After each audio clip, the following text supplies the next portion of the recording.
परम श्री सदगुरु सुखराम जी महाराज की अणबे वाणी है। अगाध बोध ग्रंथ चल रहा है। सदगुरु की सत्ता अगाध है, विशाल है। जिस साधक के घट में सदगुरु की सत्ता जागृत हुई है वही इसका अनुभव कर सकता है। बाकी ये इंद्रियातीत है, शब्दों में इसका वर्णन हो सकता नहीं है। परंतु बिना सदगुरु की सत्ता को समझे इसका आनंद ये आत्मा परम पद की बातें भी नहीं बन सकती है।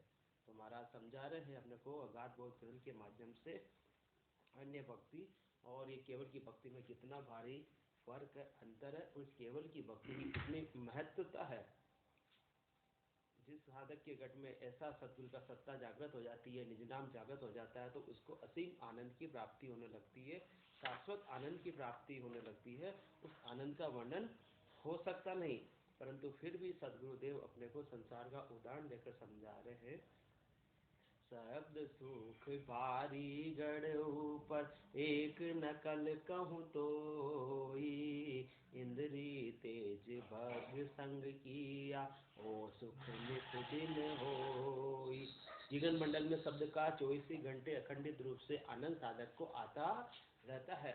वो गगन मंडल के अंदर जो ध्वनि गर्जना कर रही है, साधक इसे ध्वनि को सुनता सुनता मस्त हो जाता है। तो ऐसा आनंद कभी खुटता नहीं है, एक जैसा आनंद आता रहता है। चाहे रात हो चाहे दिन हो, चाहे सुबह हो चाहे शाम हो, चाहे कोई सा भी वार हो, कोई सी भी स्थिति हो, कोई सा भी देश हो, कोई सा भी काल हो, साधक कहीं भी चला जावे, चाहे घर में है तो भी वो आनंद आता रहेगा, और घर से बाहर है तो भी ऐसे निज नाम का आनंद आता रहेगा। कैसा आनंद आएगा? शब्द सुख भारी गढ़ ऊपर एक नकल कहूँ तो इंद्री तेज भग संकिया ओ सुख निर्दिन होई।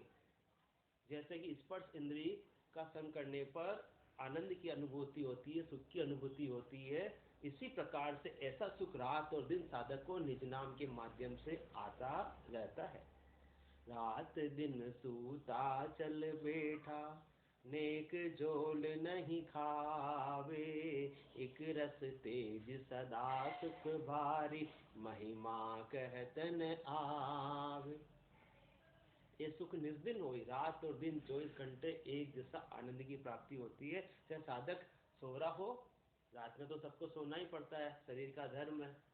तो रात दिन सूता चल बैठा, वो गृहस्थ के अंदर है तो सारा कार्य भी करना पड़ेगा, कहीं जाना भी पड़ेगा, व्यवसाय का काम भी करना पड़ेगा, दुकान भी करनी पड़ेगी, नौकरी भी करनी पड़ेगी, तो फिर जाकर चलना भी पड़ेगा और विश्राम को भी प्राप्त करना पड़ेगा, वापस घर पे आकर रात को सोना भी पड़ेगा। परंतु ये निज नाम का आनंद रुकता नहीं है कि साधक ने घर छोड़ दिया, कहीं बाहर चला गया, दुकान पे चला गया, व्यवसाय के लिए चला गया तो निज नाम का आनंद बंद हो जाएगा। ऐसी बात बिल्कुल भी नहीं है।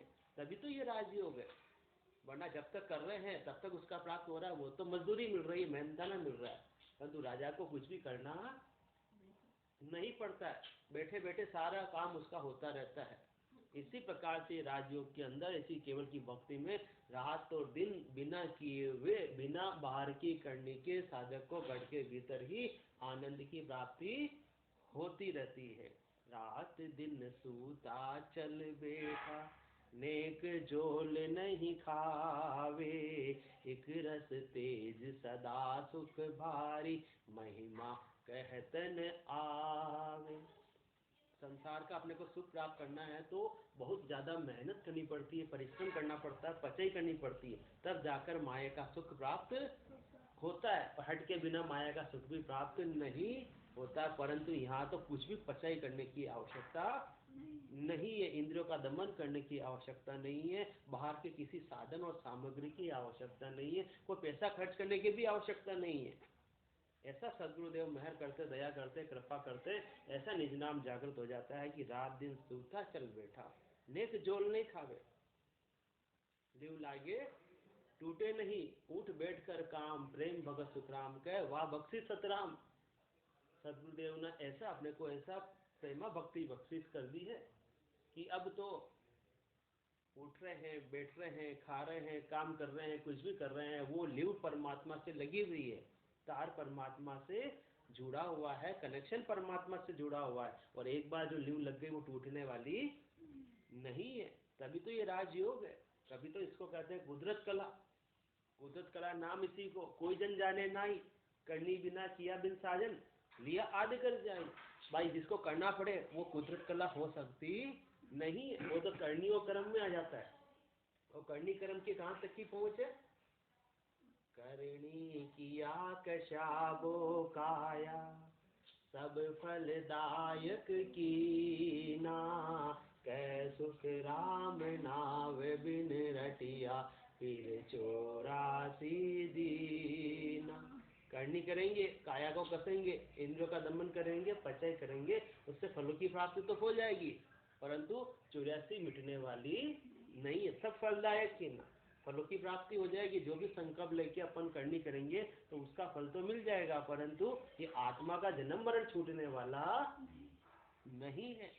तो रात दिन सूता चल बैठा, नेक जोल नहीं खावे, इक रस तेज सदा सुख भारी, महिमा कहत न आवे।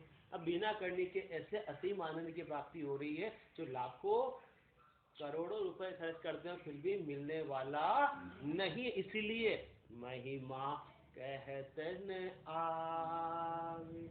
अमोलक वस्तु पायो जी मैंने, राम रतन धन पायो। कैसे प्राप्त किया? वस्तु अमोलक दी मेरे सतगुरु और कर कृपा। सदगुरु की कृपा से, मैं से, उदया से ऐसा निज नाम प्राप्त हुआ है मीराबाई को भी। बाकी जब तक प्राप्त नहीं हुआ था वो भी सरगुण की उपासना करते थे, परंतु जब इस प्रकार से बिना चाहना के निष्काम भाव से सरगुण की उपासना भी करते हैं तो आगे का रास्ता उस साधक को प्राप्त हो जाता है, जैसे मीराबाई को प्राप्त हुआ। उनको भी ऐसी केवल की भक्ति प्राप्त हुई। तो रात दिन सूता चल बैठा, नेक जोल नहीं खावे। वो शब्द की गर्जना बिल्कुल भी बंद होती नहीं। वो विमान उड़ रहा है तो उसकी आवाज तो झीणी झीणी झीणी झीणी 24 घंटे आती रहेगी। एक रस तेज सदा सुख भारी। और जो साधक की सुनता उस विमान की ध्वनि को सुनने में लगी हुई है उसके तो सदा सदा ही आनंद और प्रसन्नता छाई हुई रहेगी। संसार की परिस्थिति भले ही चेंज हो जाए परंतु साधक की मन स्थिति फिर बदलने वाली नहीं है, क्योंकि मन को भी इतना भारी जब आनंद आ रहा है कि एक रस तेज सदा सुख भारी। संसार में ऐसी कोई वस्तु नहीं है जिससे सदा सदा के लिए सुख की प्राप्ति हो सके। कुछ भी पैसा देकर, पैसा खर्च करके कोई भी वस्तु लाकर, कोई भी व्यक्ति लाकर थोड़े समय का सुख तो प्राप्त किया जा सकता है, परंतु या तो वो वस्तु अपने को छोड़कर चली जाएगी या अपन उसको छोड़कर चले जाएंगे, क्योंकि जो भी चर्म चक्षुओं से नजर आ रहा है कुछ भी रहने वाला नहीं है। सुख जहाँ दुख दिवस जा रजनी, जहाँ जन्म जा मरना, ज्ञान विचार बुरा का देखो, काल फास क्यों पड़ना। इसलिए इसकी महिमा नहीं हो सकती है, क्योंकि बिना करने के, बिना पैसा खर्च किए, बिना पचय के, बिना बाहर के साधन के, वो भी बिना खुटने वाला। एक रस तेज सदा सुख भारी, सदा सदा के लिए।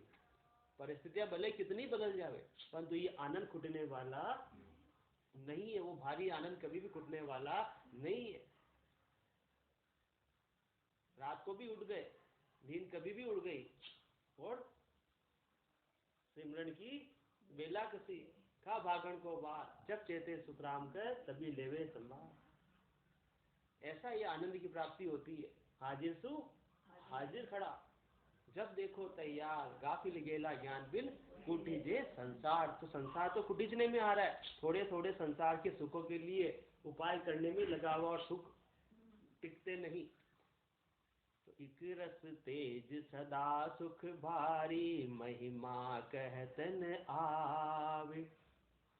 त्रिगुटी छाड़ चले जब आगो, सोई जन के वस नाही। आपी मते उड़े हंस निस दिन, परवश बंदियो जावे।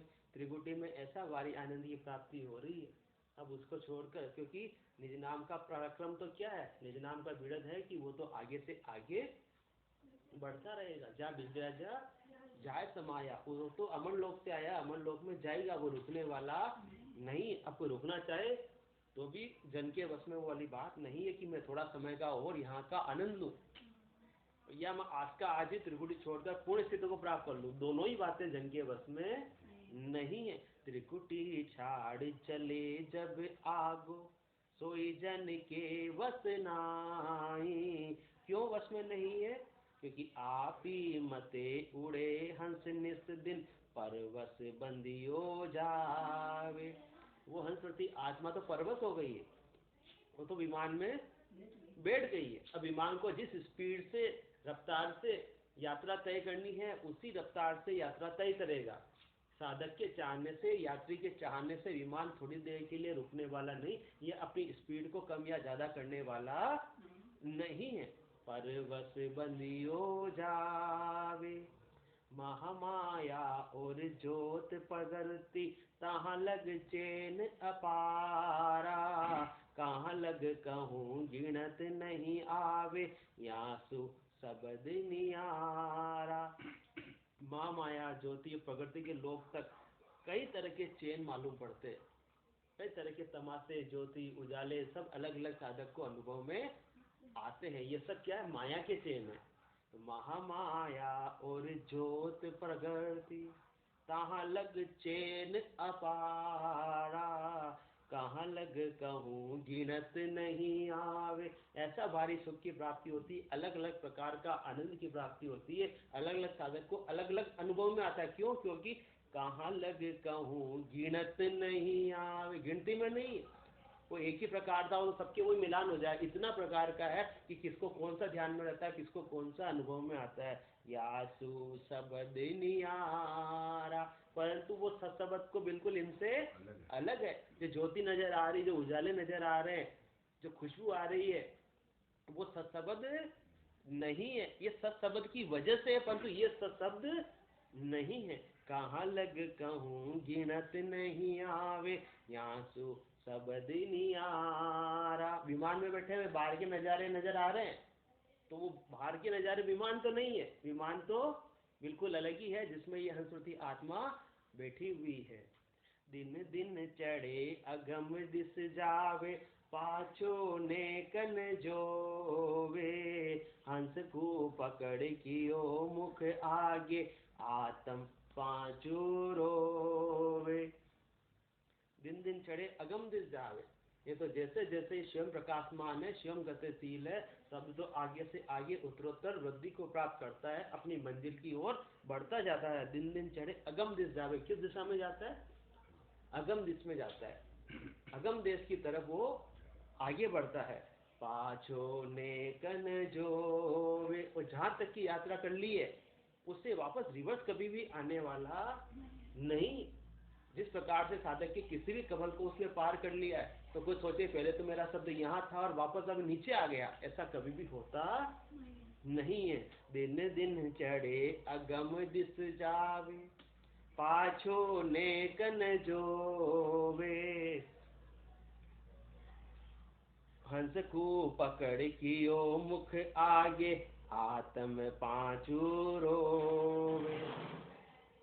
फ्लाइट में बैठ गए, उसके अंदर को मान लो कोई बच्चे भी बैठे हैं, मस्ती कर रहे हैं, और उनको बोला मस्ती नहीं करो, चुपचाप रहो, तो क्या रोने लगे, हमको तो क्या करना है, वापस अपने घर पे जाना है। तो क्या करते हैं? हंस को पकड़ कियो मुख आगे, आत्म पाछू रोवे।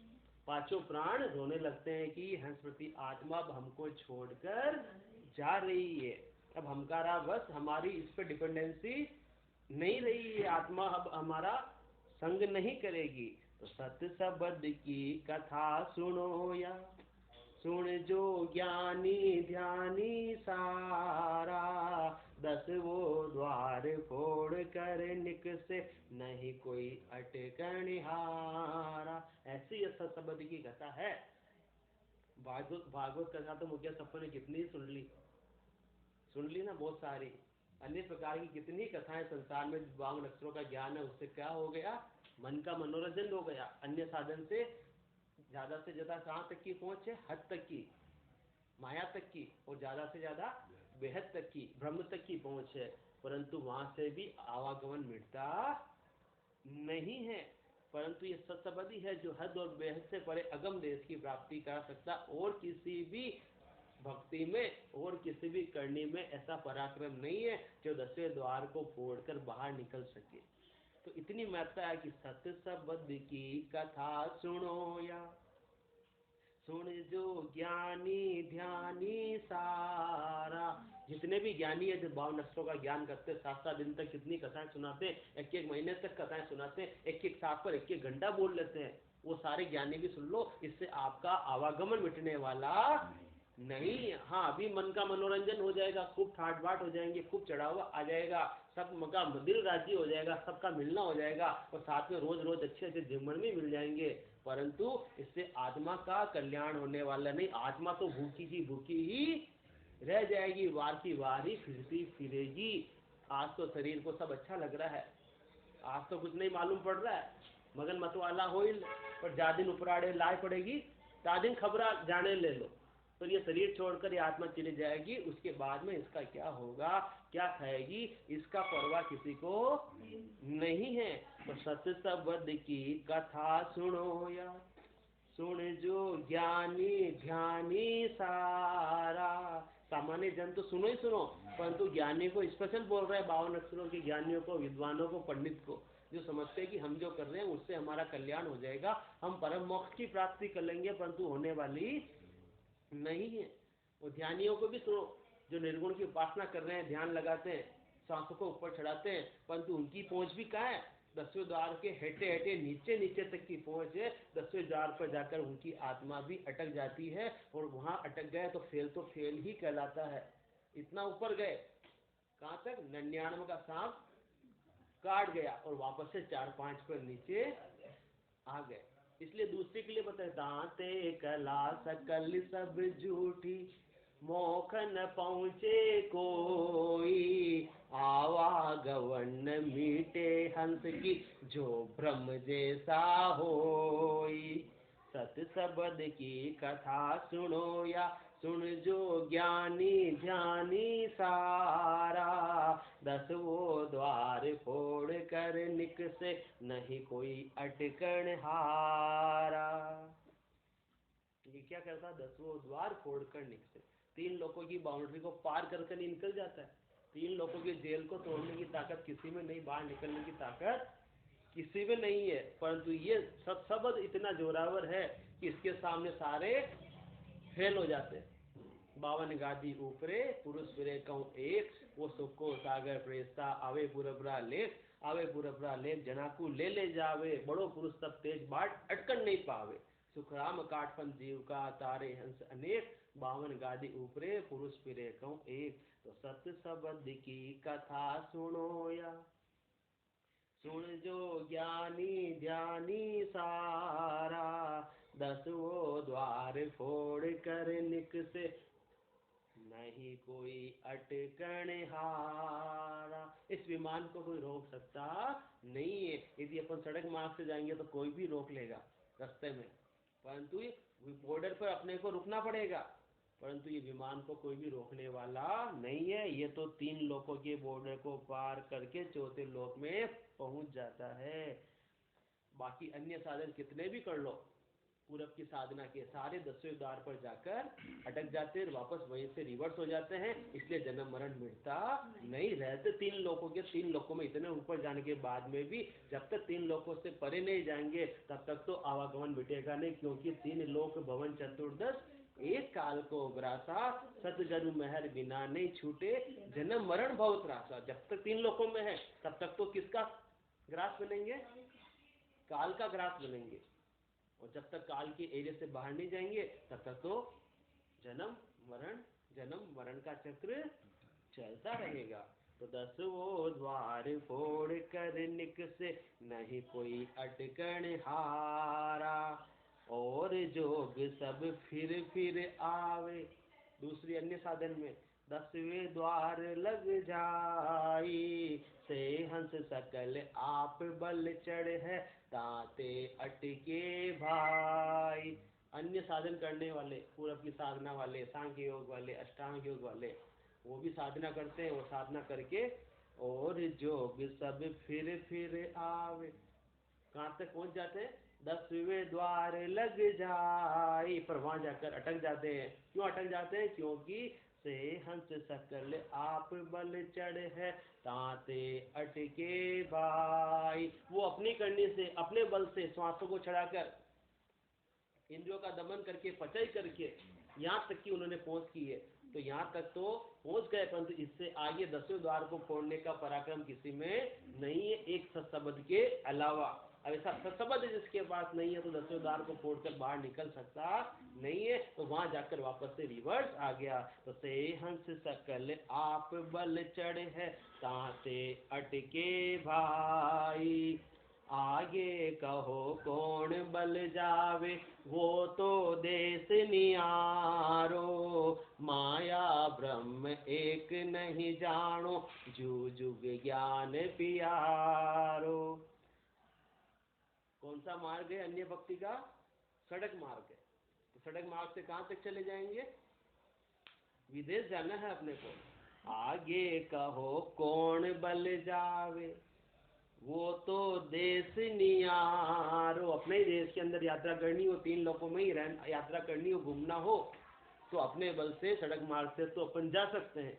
परंतु जब तक विदेश जाना हो, 3 लोकों से परे जाना हो, तो ये वायु मार्ग चाहिए, विमान चाहिए सदगुरु की सत्ता का। उस पर बैठकर ही विदेश को जा सकते हैं, बॉर्डर को क्रॉस कर सकते हैं। तो आगे कहो कौन बल जावे वो तो देश नियारो। संसार के अंदर भी अपने को सबको पता है कि अपने को विदेश जाना है, दूसरे देश में जाना है, तो अपन सड़क मार्ग से जा सकते नहीं है, 2 व्हीलर से जा सकते नहीं, साइकिल से जा सकते नहीं है, कार से जा सकते नहीं है। माया ब्रह्म एक नहीं जानो जो जुग ज्ञान पियारो। सरगुण की उपासना से, निर्गुण की उपासना से, माया की उपासना से, ब्रह्म तक की उपासना से, वहां तक का उपाय करने से तो एक भी अपन 3 लोगों से परे चौथे लोक में नहीं जा सकते। क्योंकि माया ब्रह्म का फसारा कहाँ तक का है? 3 लोकों तक का ही है। तो माया ब्रह्म एक नहीं जानो, परंतु संसार में जो जुग ज्ञान प्यारो। संसार वालों को सबको किसका ज्ञान प्यारा लगता है? किसके ज्ञान का ही प्रचार प्रसार है? माया और ब्रह्म तक के ज्ञान का ही प्रचार प्रसार है। सब यहाँ तक की भक्ति का उपाय ही जानते हैं और वही उपाय करते हैं। तो करते हैं तो यात्रा तो करते हैं, परंतु चालन की श्रद्धा गणी और फिर गोता खाए। कैसे गोते खाते हैं? और जोग सब फिर आवे 10वें द्वार लग जाई से हंस सकल आप बल चढ़ है ताते अटके भाई। आगे कहो कौन बल जावे वो तो देश नियारो। माया ब्रह्म एक नहीं जानो जू जुग ज्ञान पियारो। संसार वालों को तो ये माया और ब्रह्म की भक्ति अच्छी लगती है, क्योंकि इसमें बहिरंग परिचय होते हैं, चरम चक्षुओं से उसका उपाय होते हुए, असर होते हुए नजर सबको आता है, सुख की प्राप्ति अनुभव में आती है। दे उपदेश संत जुग आणी जुग कुल से जीव काढ़े। यू निज नाम हंस को ले गयो सो हद बेहद छाड़े। दे उपदेश संत जुग आणी जुग कुल से जीव काढ़े। जिस प्रकार से संसार के अंदर कोई संत आते हैं, उपदेश देते हैं, इतना जोरदार उपदेश देते हैं कि सुनने वाले के घट में वैराग्य जागृत हो जाता है।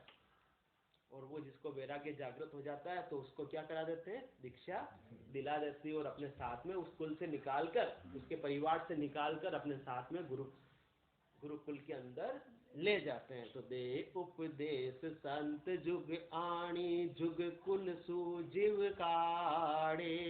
यू निज नाम हंस को ले गयो सो हद बेहद छाड़े। वो शरीर का विराग हो गया, उसमें शरीरधारी गुरु आए, उन्होंने ऐसा उपदेश दिया और बैराग जागृत हुआ और शरीर से बैराग ले लिया तुरंत, और घर से छोड़कर बैरागी बन गए, बाबा जी बन गए, और गुरु कुल में गुरु के साथ में चले गए। इसी प्रकार से ये निज नाम, यू निज नाम हंस को ले गयो सो हद बेहद छाड़, ये आत्मा का बैराग है।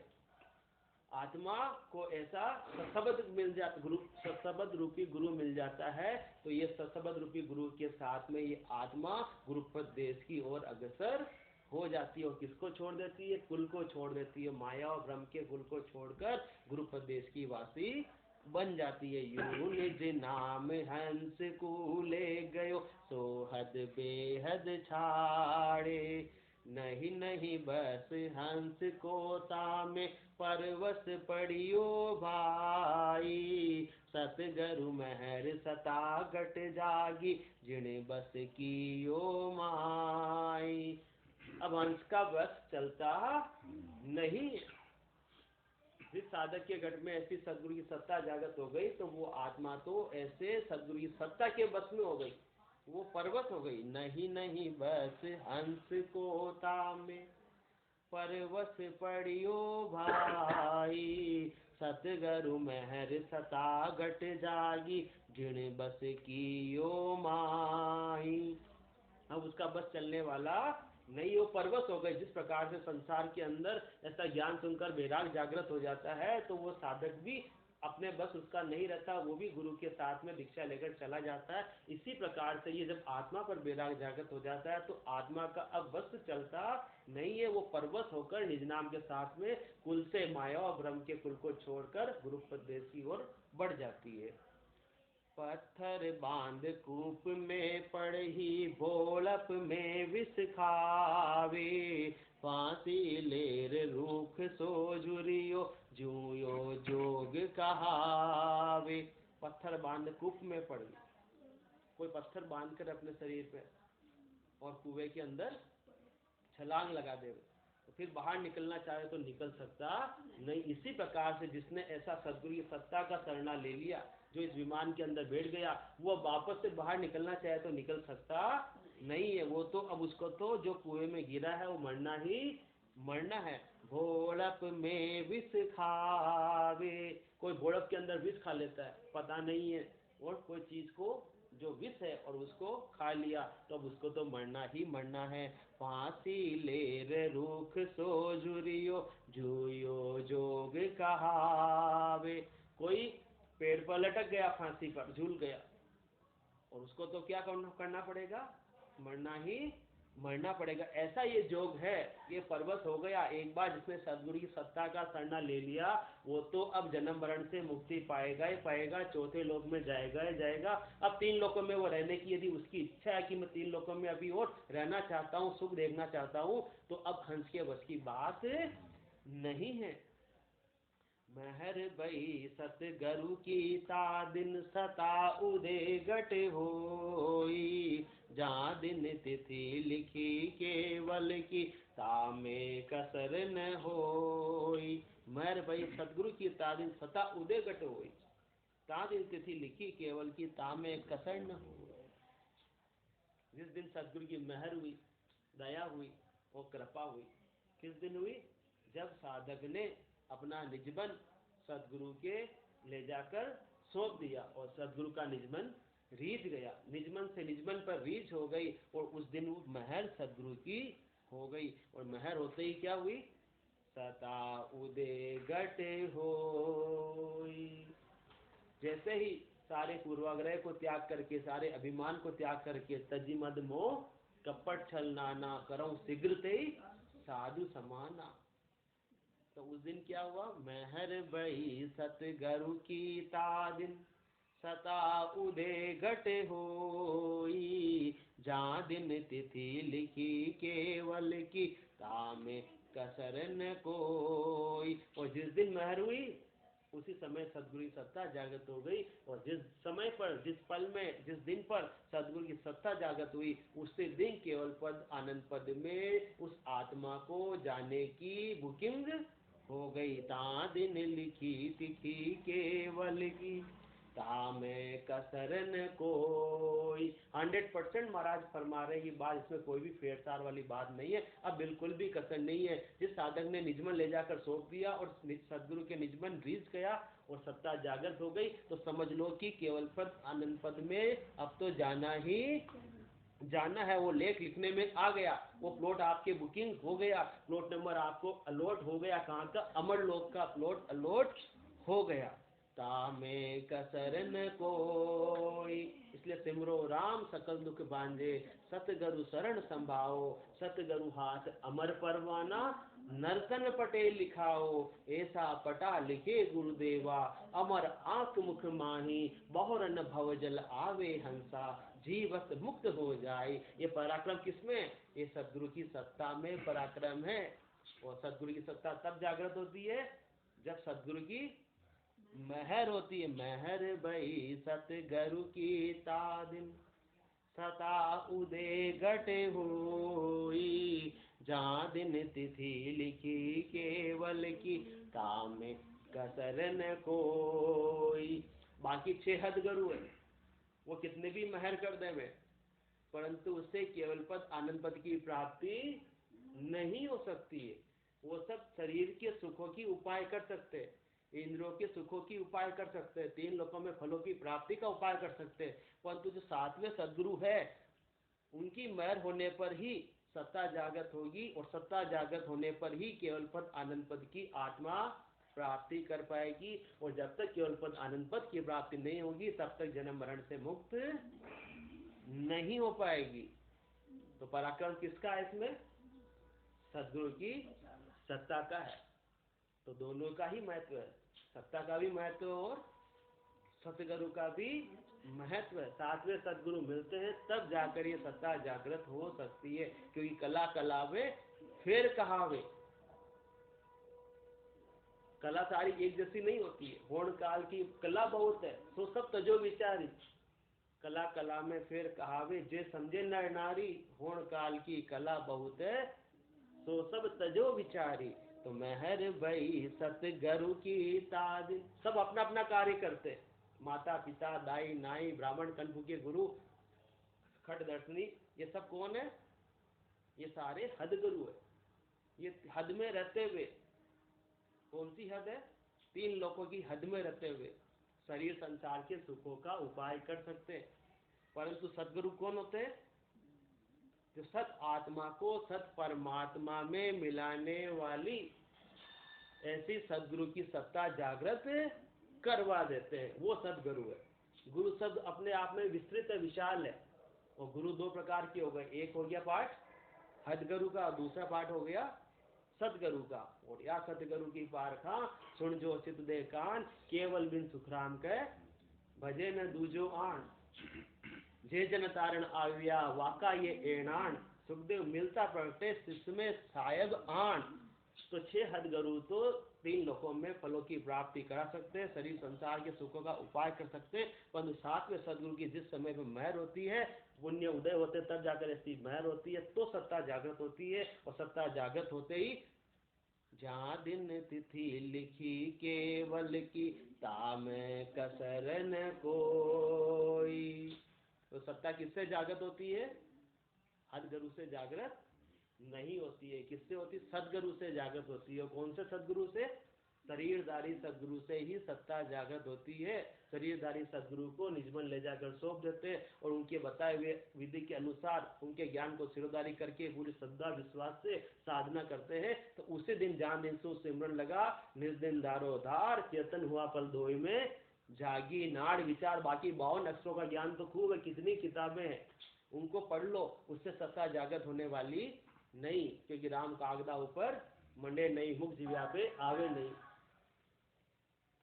तत्व रूपी गुरु की दिल मर भाई, निज नाम जागे शिष्य तन माई। क्या सुखराम, शब्द की महिमा कहता बड़े न काई, साधन ध्यान बिना सुन सिमरन, लिया अमर गए जाए। परंतु शब्द आया कहाँ से, महर भई सतगुरु की तादिम, सता उदय घट होई, जहाँ दिन तिथि लिखी केवल की, ताम कसर न कोई।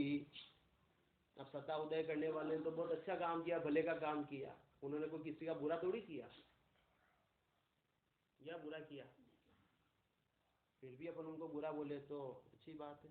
मेहर भई सतगुरु की ता दिन सता उदय घट होई, जा दिन तिथि लिखी केवल की ताम कसर न कोई, जात जात आनंद गर जासी आगे पीछे सोई, मिन खादे बिन और दही रे ओ हंस धरे न कोई। जिस पल में सदगुरु की सत्ता जागृत हो गई तो केवल पद आनंद पद में जाने की रिजर्वेशन हो गया, कंफर्मेशन हो गया कि ये आत्मा जाएगी जाएगी जाएगी।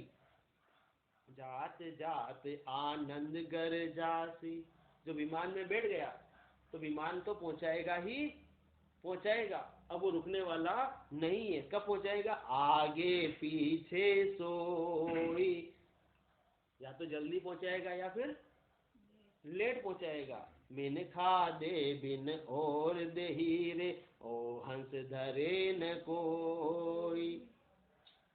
वो थोड़ा लेट हो गया और आयुष्मान कर्म पूरे हो गए, आयुधि पूरी हो गई तो वापस से हंसवती आत्मा को मनुष्य देह ही प्राप्त होगी।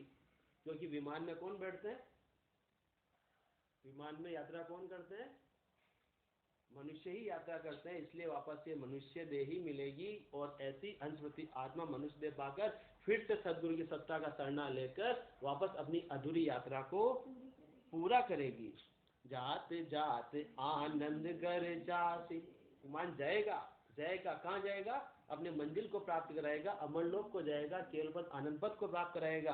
आगे पीछे सोई, डायरेक्ट फ्लाइट है तो जल्दी पहुंच जाएगी, और वाया होके फ्लाइट है तो एक दो पोर्ट पर रुकेगी। एक दो पोर्ट कौन से हो गए? एक दो जन्म धारण करेगा और वापस से विमान स्टार्ट हो जाएगा और अपने मंजिल को पहुंचाएगा, निश्चित रूप से पहुंचाएगा।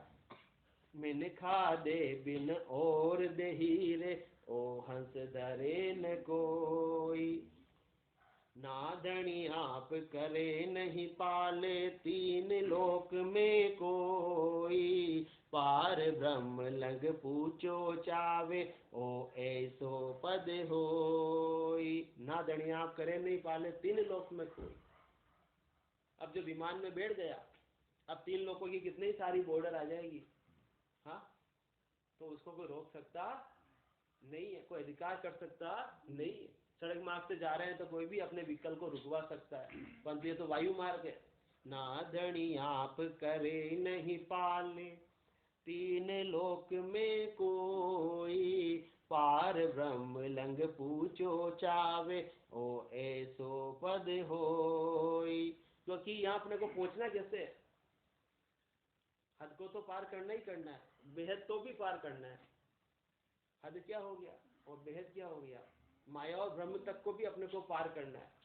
उसके बाद में उसको पार करके उसके आगे केवल पद आनंद पद है। तो ये केवल विमान के द्वारा ही संभव है, सड़क मार्ग के द्वारा संभव नहीं है, माया के उपाय से, माया की भक्ति से संभव नहीं, ब्रह्म की भक्ति से संभव नहीं है। ये केवल पद आनंद पद की भक्ति से ही संभव है। जब तक विमान प्राप्त नहीं होगा तब तक इस तीन लोकों की बॉर्डर को पार करके चौथे लोक में प्रवेश नहीं हो पाएगा। केवल बीज सबदियो कहिए सताजन घट जागे, और सबद सब माया रूपी ध्यान समाधि लागे। केवल बीज शब्दियो कहिए, एक केवल का बीज होता है और एक माया का बीज होता है। तो जिसके सत्ता जागृत हुई सदगुरु की मेहर से, कृपा से, दया से, तो उसको तो ये केवल का बीज प्राप्त हो गया, और जैसा बीज होगा वैसा ही उसका फल मिलेगा। माया के बीज से माया का फल मिलेगा, माया के सुखों की प्राप्ति होगी, तीन लोकों में फलों की प्राप्ति होगी, परंतु रहेगा जम के सत्राधिकार में ही। परंतु जिसको ऐसा केवल का बीज प्राप्त हो गया, इसका मतलब क्या हुआ? वो सत्ता घट के जन के घट के भीतर जागृत हो गई। और सबद सब माया रूपी ध्यान समाधि लागे। बोलो राम सद्गुरु देव जी महाराज ने धन्य हो परम दयाल सद्गुरु सुखराम जी महाराज ने धन्य हो अनंत श्री सद्गुरु सुखराम जी महाराज के ज्ञान सत्स्वरूप भगवान ने केवली भगवंता में धन्य हो धन्य हो। जीवा तारण जहाज में धन्य हो धन्य हो। मोक्ष के मालिका में धन्य हो धन्य हो। अनंत कोटि संता में धन्य हो धन्य हो। राम सभा में